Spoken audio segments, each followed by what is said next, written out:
I'm guessing it's probably not too early to ask the question again. Where is the Division Heartland? Now, whether or not I care about the Division Heartland as a game, I think that's beside the point. My default position is that we get a Division 3 game. So thankfully, we're getting one. After a lot of the news and a lot of the talk that, there are no plans for Division 3, according to Insider Gaming, their article from February of 2023. And then the announcement came out in the fall, and apparently this is a thing. Now, there are many aspects of the conversation that I can highlight, being number one, seeing how Marvel Spider-Man 2 and Insomniac's leak kind of clued us into what it may be in terms of cost to make all of these movie IP driven games. In the case of Spider-Man, it was about 200, almost 300 million to make the game, and Sony had to shell out a ton of money to Marvel and will also be getting more money to them in regard to sales of each copy, meaning pretty much from the leaks that we saw, the hack material, Sony had to basically sell 7.2 million copies to break even. Now look at Ubisoft, who has two movie games on their plate with Avatar and Star Wars. I'm certain that those games, in my opinion, are going to be very expensive as well. Avatar, we don't know how the sales were, but it's not needing a rocket science to tell us that it was hard to push that game in terms of copies. So here in the Division 3, on the back of all of that, was not quite surprising to me. So Nothing But Skills here posted just a few days ago, where is the news for the Division Heartland? And he adds Red Storm, also the Division games, were in March and still not a single update in 2024. Now, here is one thing that I have to pretty much go ahead and, put into perspective, and that is just a few days ago, the Division was getting, the accolades on the internet. I know many of you may or may not necessarily think about like the Division itself, but Ubisoft Massive was getting a lot of, praise from people around. Here's Jez Corden. The Division 2 is 5 years old and shows that Ubisoft can really nail a self-sustaining PvE service experience. This is an opinion piece that he wrote, and people are, were saying happy anniversary to the Division. I saw similar sentiments at the time of people saying, man, the Division really did nail this. This is the same article, by the way, if you wanted to go ahead and read it.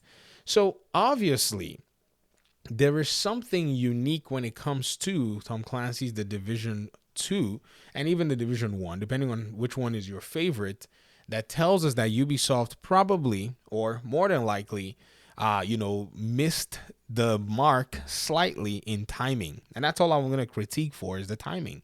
I think they could have basically gone down and started to pump out this, third, saga of the project. Immediately, the second one was already done, but they decided they were going to take on a Star Wars IP. In fact, some people are over here spreading some weird stuff. Somebody said, problem is they abandoned the game for some time, and after a lot of complaints, they started supporting it again. That's not true. This person has no idea what they're talking about.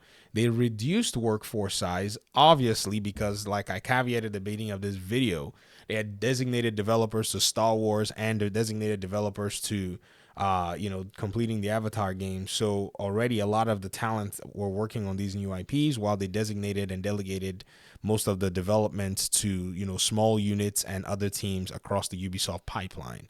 And so when you kind of start talking about, the Division in, the light of all of this, and you wonder if, they're probably not going to be going into this, because again, one thing you have to understand is Heartland was designed for a specific purpose. It was designed for what I think was high-end monetization. I think they wanted to come in and, they wanted to basically find a way to monetize the game and, probably not necessarily the very best approach, especially now that there's a lot in terms of, Nothing But Skills. Look at you here flexing your 1886 rifle. My dude, man. give nothing but... Give Nothing But Skills a piece of paper in the Division. He's going to take it and start slapping enemies. These guys are crazy, man. All of you with your really interesting builds that y'all do. Shout out, shout out. And so when you kind of think about, all of this, you really have to come back and say to yourself, man, ladies and gentlemen, what is the plan for this game? That's a fair question. What's the plan for this game? And if they release it as a free-to-play, monetization based on skins and DLC and content and maps, where does it fit into the Division universe? It's still on their roadmap, except the roadmap has been quietly disappeared. But it'll be interesting to hear something about the game. As a Division agent, I'll be playing. It does have a PvE element to it, and so that's going to be an attraction. PvE kind of works out for Ubisoft Massive in the way that they can create self-sustaining PvE cycles with content and gear and rewards to go with it. And then PvP comes in as a companion. And I wish they would synergize it well in this game and take the approach that they've been usually, reserved on taking in the Division game in terms of balancing things and making things, just work across the board for all parties in a sense of gear and weapons and all of that.